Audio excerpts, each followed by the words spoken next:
The great chamber of the Galactic Council was filled with noise. Representatives from 12 alien species talked over each other. Some shouted, some whispered secrets. Some laughed at jokes that only their kind could understand. This was normal. This was how it had been for thousands of years. Nobody noticed when Ambassador Doyon Park closed his eyes and took a long, slow breath. He sat at the small human table near the back of the chamber. Humanity had joined the council only 300 years ago. They were still considered young, still considered primitive by many. Their table was small, their voice often ignored. Their suggestions frequently dismissed with polite smiles that meant nothing. Doyon had served as Earth's ambassador for 22 years. He had smiled through insults. He had bowed through humiliation.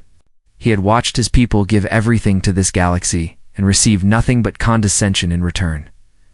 Today, he was done smiling. Admiral Unikong sat to his left. She was 63 years old, her hair gray, her eyes sharp as broken glass. She had commanded human fleets through 3 major conflicts, saving millions of alien lives. The Council had never thanked her. Not once they had called humans useful. They had called humans surprisingly capable. They had never called humans equal. Chief Scientist Tai-Ho Shin sat to Doyon's right. He was younger, only 45, but his face carried the weight of a man much older. He had spent his career sharing human discoveries with species who took the knowledge and forgot where it came from. He had watched human scientists erased from research papers. He had seen human innovations claimed by others. He had said nothing, because humans were taught to be humble, to be helpful, to be patient. Patience had limits. High Chancellor Vorn of the Melkari was speaking now. He stood at the center of the chamber, his forearms moving in dramatic gestures. His purple skin shimmered under the lights. He was discussing trade sanctions against a minor species that had broken some small rule. He did not notice the humans at all. Nobody ever did. Doyon opened his eyes. He looked at Yuna. She nodded once. He looked at Tai-Ho. Another nod. Without a word, Doyon reached forward and pressed a button on his console. His translation device went dark. Then he stood up. The movement was small, but something about it caught attention. A few delegates turned their heads. Chancellor Vorn paused in his speech, his 4 eyes blinking in confusion. Yuna stood next. Then Tai-Ho. The 3 humans gathered their personal items. They did not rush. They did not speak. Their faces showed no anger, no sadness, no fear. They showed nothing at all, and somehow that was more disturbing than any emotion could have been. Ambassador Park, Chancellor Vorn said, his voice carrying across the suddenly quiet chamber. Is there a problem? Do you wish to address the council? Doyon did not answer. He did not even look at the Chancellor. He simply walked toward the exit, his footsteps echoing in the silence. Counselor Rella of the Savari rose from her seat. She was tall, her silver scales catching the light. Ambassador, please. If there has been some offense, we should discuss it. This is highly irregular. Still the humans said nothing. Admiral Yuna paused at the door. For one moment, she turned and looked back at the chamber. Her eyes moved slowly across the faces of the delegates. Some looked confused. Some looked annoyed. A few looked worried. None of them looked like they understood. Yuna's expression did not change, but something in her eyes spoke clearly. It said, "We gave you everything.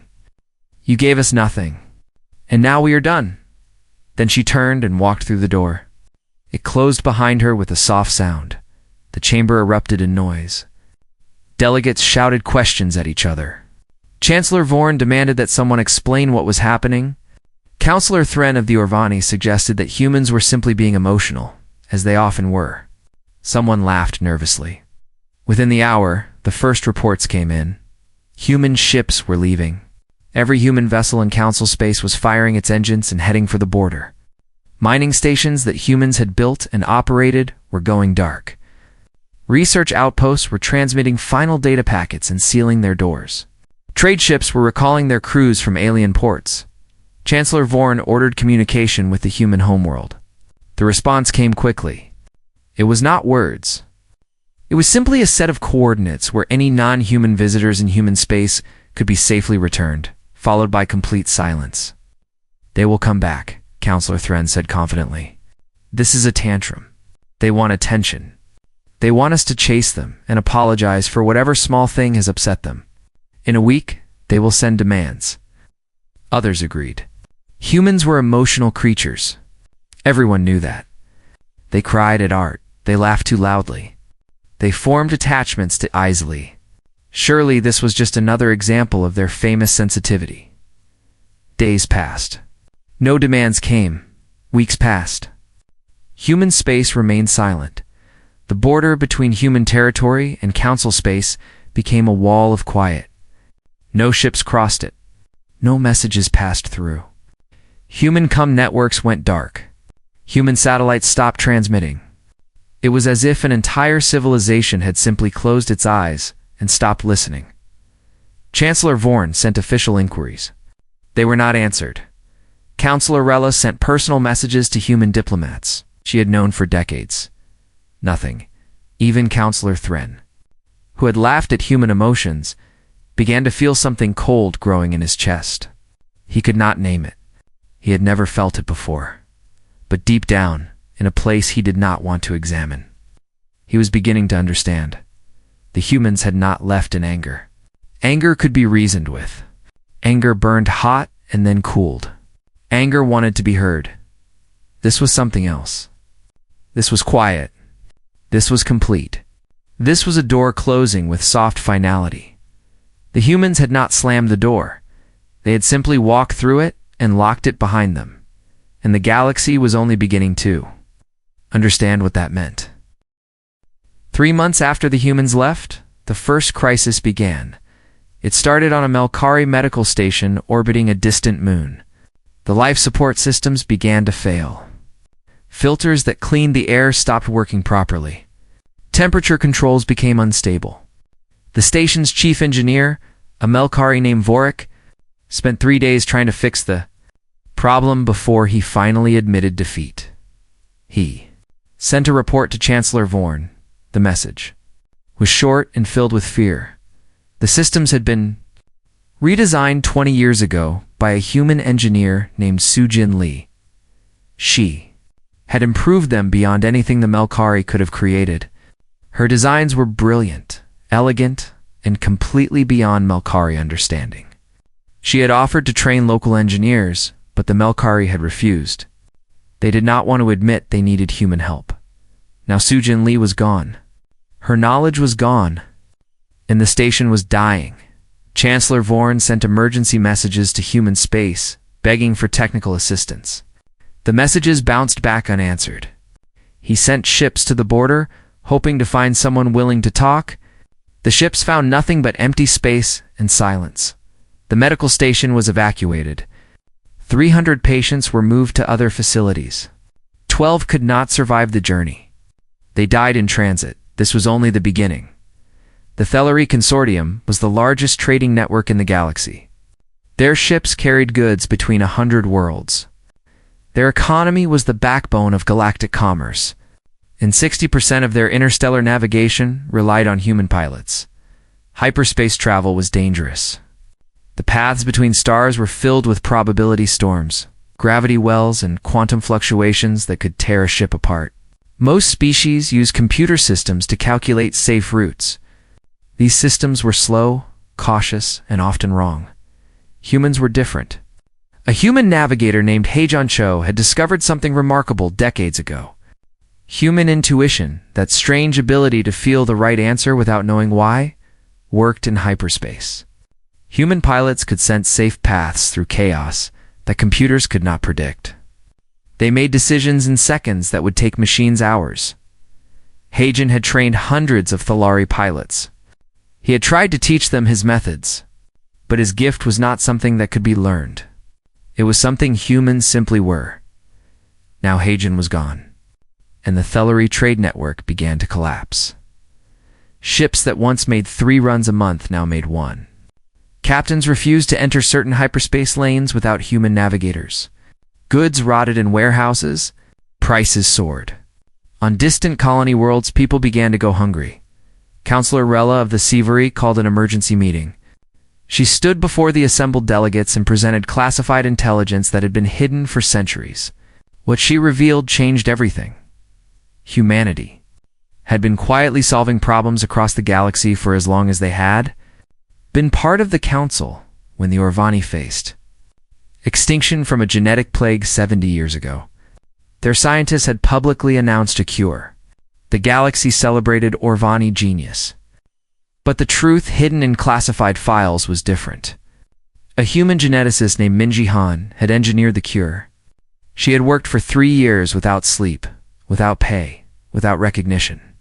When the cure was complete, she had given it to the Orvani freely and asked only one thing, that her name never be mentioned. The Orvani had agreed. They had taken the credit and forgotten her name. When the Melkari Thalari threatened to destroy both civilizations 40 years ago, both sides had publicly claimed that their own diplomats had brokered peace. But the secret negotiations had been led by a young human diplomat named Do-Yan Park. He had spent 18 months traveling between enemy capitals, risking his life, enduring insults, and slowly building trust. When peace was finally achieved, he had stepped aside and let others take the glory. He had never asked for thanks. He had simply moved on to the next crisis. Counselor Rella's voice shook as she continued reading from the files. The pattern was everywhere. Human doctors saving alien lives. Human engineers solving impossible problems. Human artists inspiring movements that changed cultures. Human soldiers dying to protect species that looked down on them. Again and again, humanity had given, again and again. They had asked for nothing, and now they were gone. The chamber was silent when Rella finished speaking. No one knew what to say. For the first time, the representatives of 12 species looked at the empty human table and felt something heavy settle in their chests. Counselor Thren of the Orvani spoke first. His voice was small. "We did not know," he said. "We did not want to know," Rella replied. "That is not the same thing." Chancellor Vorn gripped his console with all 4 hands. His purple skin had gone pale. "We must bring them back," he said. "We must apologize. We must offer them whatever they want." "And what do they want?" asked an elder Lethor delegate named Corvin. His ancient face was unreadable. "They never asked us for anything. In 300 years, they never made demands. They never threatened. They never complained. They just gave and gave until they had nothing left to give." He paused, and his next words struck like a blade. "What do you offer someone who only ever wanted to be seen as an equal?" No one had an answer. Outside the council chamber, the galaxy continued to crumble. Systems failed. Trade routes collapsed. Old conflicts began to resurface as the delicate peace that humans had secretly maintained started to fall apart in inhuman space. Behind the wall of silence, something else was happening. Humanity was not dying. They were not suffering. They were not waiting for the council to apologize. They were simply living. For the first time in 300 years, they were living for themselves. But the council did not know this yet. They could not imagine it. They still believed that humanity needed them, that humans would eventually come crawling back. They were wrong, and they would not understand how wrong they were for a very long time. The council ordered a complete historical review. Every record, every report, every archive from the past 300 years was opened and examined. What they found broke them. It took 6 months to complete the review. Thousands of researchers worked day and night, reading documents that had been forgotten, watching recordings that had been ignored, piecing together a picture that should have been obvious from the beginning. Humanity's fingerprints were everywhere. Counselor Thren of the Orvani sat alone in his quarters, reading a file about his own grandfather. The old man had died when Thren was young, but his stories had lived on. One story in particular had stayed with Thren his whole life. It was about a human doctor named Yunji Yu. She had come to the Orvani homeworld when Thren's grandfather was just a child. The Orvani had not wanted her there. They believed humans were too primitive to understand their complex biology. But Dr. Yu had been stubborn. She had asked permission to stay as an observer. promising not to interfere. She stayed for 40 years. In those 4 decades, she learned to speak Orvani perfectly. She studied their medicine until she understood it better than most Orvani doctors. She delivered 3 generations of children, including Thrin's grandfather. She sat with dying patients and held their hands. She sang Orvani songs at funerals and laughed at Orvani jokes at weddings. She asked for nothing. No salary, no recognition, no status. When the Orvani offered to name a hospital after her, she refused. When they tried to give her awards, she declined. When she died at the age of 92, her final request was simple. She asked that instead of building monuments, the Orvani plant a garden in her memory. They did. It still existed, though most Orvani had forgotten why. Thren had never known the garden was connected to a human. He had walked through it as a child, played under its trees, watched its flowers bloom each spring. He had never once wondered who had asked for it to be built. He wondered now. The Savari military. Archives revealed another story. During the border wars, a human captain named Minho Beek had commanded a small patrol vessel near contested space. His mission was to monitor Savari movements and report back to council authorities. One day, sensors detected a convoy of Savari refugee ships fleeing the war zone. They were defenseless, filled with civilians, mostly children and elderly. They were being pursued by raiders who wanted to capture them and sell them as slaves. Captain Beek's orders were clear. The Savari were designated as enemies. He was not to interfere. He interfered anyway. His ship was small and old. The raiders had 3 vessels, all larger and better armed. But Captain Beek flew directly into their path and opened fire. He drew their attention away from the convoy. He fought for 4 hours, dodging missiles, taking damage. Refusing to retreat, by the time reinforcements arrived, the convoy had escaped. Captain Beek's ship was a wreck. He was badly injured, but he was alive, and so were 6,000 Savari civilians. The council court-martialed him. They stripped his rank. They called him a traitor who had disobeyed orders and endangered diplomatic relations. His own government did not defend him because they did not want to anger the council. Captain Beek said nothing in his own defense. He accepted his punishment quietly and disappeared into civilian life. The file showed that he died 15 years later, working as a cargo loader on a remote human colony. He never married. He never complained. He never told anyone what he had done. The Savari he saved never knew who he was. Counselor. Rella read this file in her office with tears running down her silver scales. She was Savari. Her grandmother had been on one of those refugee ships. Her grandmother had survived because of a human who gave up everything and was punished for it. Rella had spent her entire career looking down on humans. She had called them emotional, impulsive, and foolish. She had laughed at their short lifespans and their strange customs. Now she understood that their short lives meant every sacrifice cost them more. A human who gave 20 years to a cause gave half their life. A human who died in service died young, and yet they gave anyway. They gave when no one asked. They gave when no one thanked them. They gave when they knew they would be forgotten. The historical review revealed thousands of stories like these.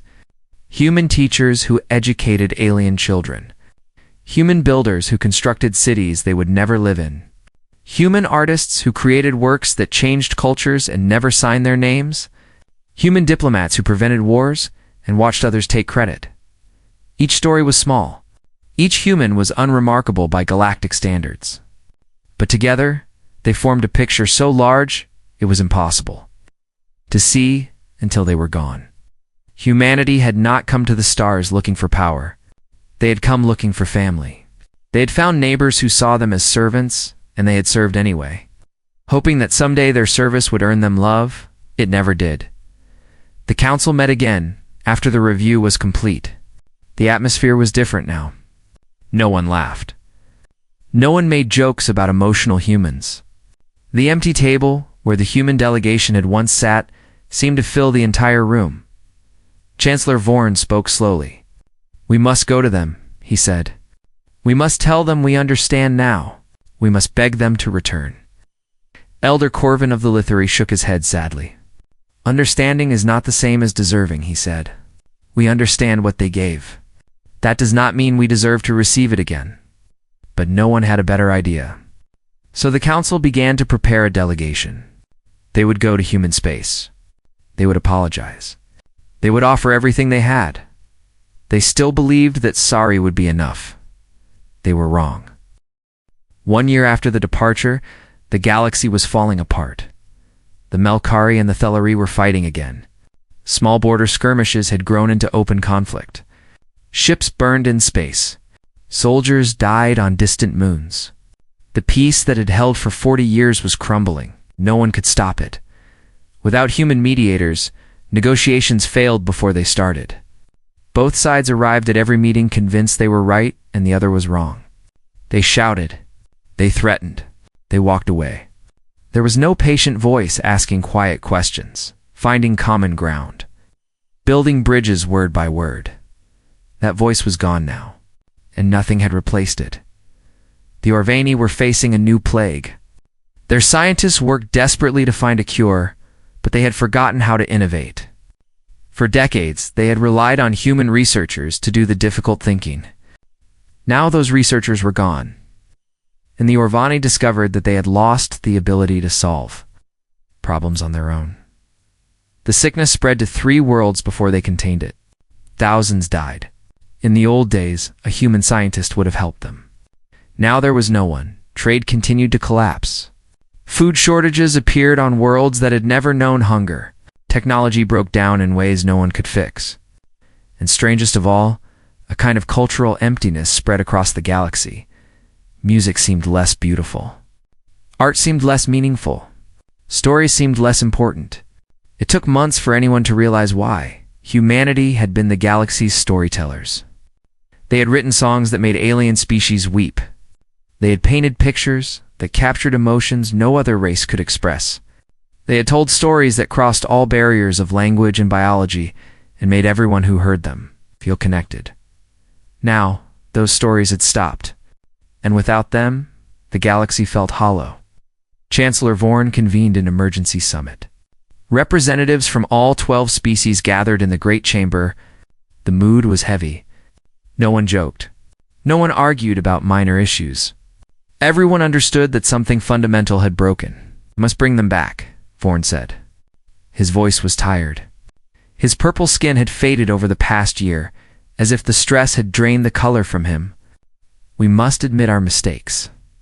We must offer them everything." The council began to compile a list of offerings. Reparations, trade agreements, seats of honor, new treaties, military protection, everything they could think of. Counselor Rella watched the list grow and felt something cold in her chest. She did not believe any of it would matter. Elder Corvan raised his ancient hand for silence. The Lithori were the oldest species in the council. They had seen civilizations rise and fall. They understood things that younger races could not. "Before we go to them," Corvin said slowly, "we must ask ourselves a question. A question we have avoided for too long." He paused. The chamber was silent. Why did they leave? Chancellor Vorn frowned. "Because we mistreated them. Because we failed to appreciate them." No, Corvin said. "That is what we did wrong. It is not why they left. They endured our mistreatment for 300 years. They could have endured it longer. Something changed. Something made them decide that they were done." He reached into his robe and pulled out a small device.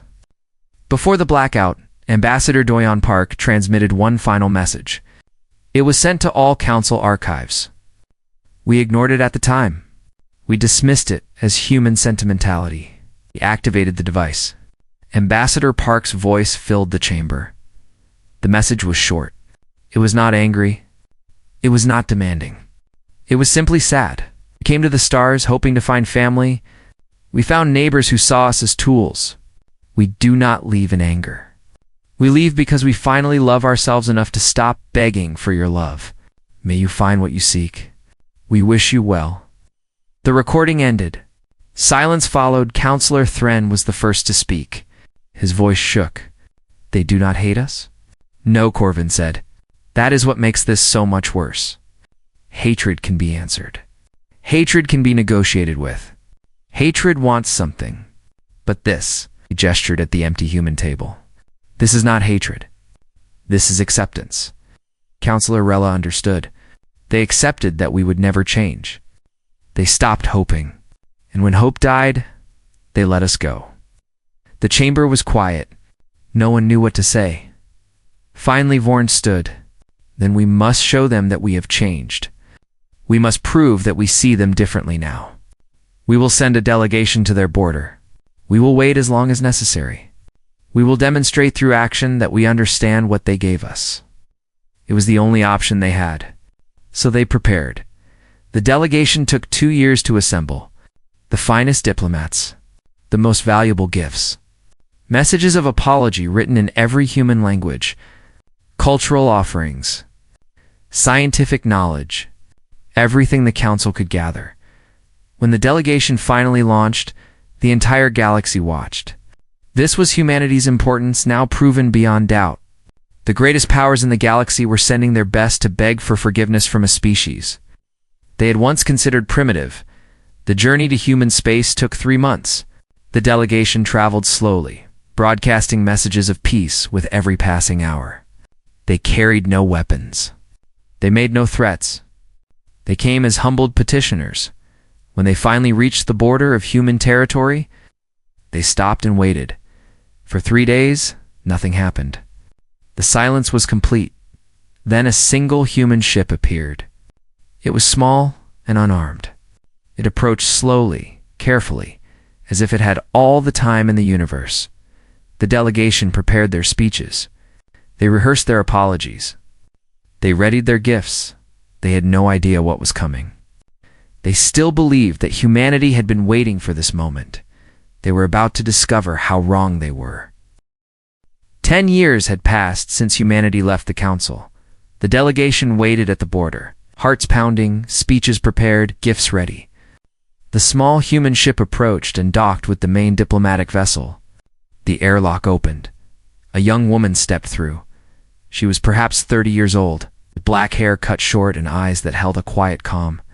She wore simple clothes, nothing fancy, nothing that suggested importance. But she carried herself with a confidence that needed no decoration. "I am Hannah Chen," she said. Her voice was pleasant but neutral. "Great-granddaughter of Admiral Unicong, I have been sent to receive you." Chancellor Vorn stepped forward. He had prepared for this moment for years. He bowed deeply, all 4 arms folded in the Melkari gesture of utmost respect. "Honored representative," he began, "on behalf of the entire Galactic Council, I offer our deepest apologies for the centuries of neglect, disrespect, and cruelty that your people suffered at our hands. We were blind. We were foolish. We took your gifts and gave nothing in return. We see our mistakes now. We beg for the chance to make amends." Hannah listened patiently. When Vorn finished, she nodded once. "Thank you for your words, Chancellor. They are appreciated. Please, come with me." She turned and walked back toward her ship. The delegation followed, confused. They had expected negotiations to begin immediately. They had expected demands, conditions, anger. This calm acceptance was something they did not understand.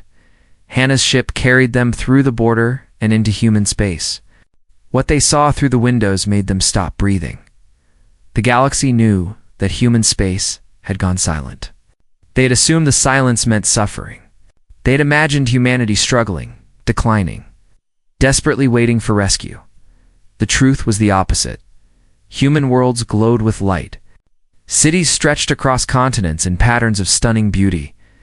Ships of elegant design moved between planets in organized streams. Space stations orbited every world, humming with activity. And everywhere, there was life, growth, joy. "You have been busy," Counselor Rella whispered. Hannah smiled slightly. "We have been free," she said. "For the first time in 300 years, we have been building for ourselves." The delegation was taken to a space station above the human homeworld. They were given comfortable quarters, good food, and time to rest. No one pressured them. No one demanded answers. The humans simply waited, as if they had nothing urgent to discuss. On the third day, Hannah invited them to a meeting room. It was simple. Plain walls, a circular table, comfortable chairs. Nothing like the grand chambers of the council. The delegation presented their offers. Trade agreements that would make humanity rich. Military treaties that would protect them forever. Seats of highest honor on the council. Recognition, respect, everything they had ever been denied. Hannah listened to every word. She asked questions to clarify details. She took notes. She treated every offer with careful attention. When they finished, she set down her pen and looked at them for a long moment. "You wish to know if humanity will return to the council," she said. It was not a question, as Chancellor Vorn said. "We need you. The galaxy needs you. We understand that now." Hannah nodded slowly. "I believe you do understand. And I want you to know that we appreciate your journey here. We appreciate your apologies. We believe that you are sincere." Hope flickered in the delegate's eyes. But Hannah continued, "The answer is no." The word fell like a stone into still water. Ripples of shock spread across the room. "We are not coming back," Hannah said. "Not because we hate you. We don't. We never did. Even when you looked down on us, even when you took our gifts without thanks, even when you treated us as lesser beings, we did not hate you. We simply hoped that someday you would see us as equals." She paused. That hope died. And when it died, we realized something important. Our worth was never yours to decide. We spent 300 years trying to earn a seat at your table, trying to prove that we deserved respect, trying to be good enough. Her voice remained calm, but something deeper echoed beneath the words. We were already good enough. We always were. We just needed to believe it ourselves. Counselor Thren leaned forward. "But surely," he said, "with our offers, with our recognition, things could be different now." "Could they?" Hannah asked. "You offer us seats of honor because you need our help. You offer respect because your civilization is falling apart without us. But if you did not need us, would you have come? If your ships still flew and your economy still thrived, would you have remembered the humans at all?" No one answered. They could not. "We are not angry," Hannah said again. "We wish you well. We truly do. But we have built our own table now. We have found our own family among ourselves. We have learned to see our own worth without needing others to confirm it." She reached into her bag and pulled out a small package. She slid it across the table toward Chancellor Vorn. "A gift," she said. "A book of human poetry, translated into all your languages. We wrote it during our years of silence. It is about loss and hope and finding yourself after grief." Vorn took the package with trembling hands. Hannah stood. "You are welcome to stay as long as you wish. We will give you supplies for your journey home. We will answer any questions about our technology or our culture. And someday when your civilization is healed and you come to us not because you need something, but simply because you wish to know us, we will welcome you as guests." She walked to the door and paused. "We still wish you well," she said. "We always did. That was never the problem." Then she was gone. The delegation sat in silence for a long time. They had come to bring humanity back. They had failed. But somehow, in that failure, they had learned something they would never forget. Some doors once closed do not reopen. Some farewells have no epilogue. And some gifts are so precious that you only recognize their value when they are gone forever. The galaxy would survive. It would heal. It would learn, but it would never forget the quiet people who gave everything and asked for nothing. Who left without anger and closed the door with gentle hands. Humanity had not defeated them. Humanity had simply outgrown them, and somehow, it was the most human thing of all.